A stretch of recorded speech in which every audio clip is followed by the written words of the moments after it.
আল্লাহ সৃষ্টি করা পৃথিবী কত না সুন্দর।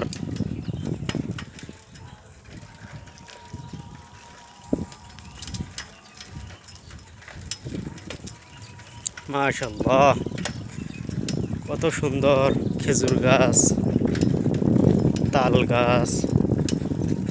আল্লাহ পাক রব্বুল আলামিন আমাদের জন্য কত কিছু গাছের ব্যবস্থা করেছে।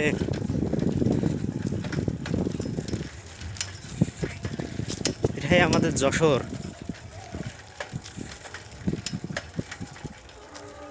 দেখছেন ভাই কত খেজুর গাছ।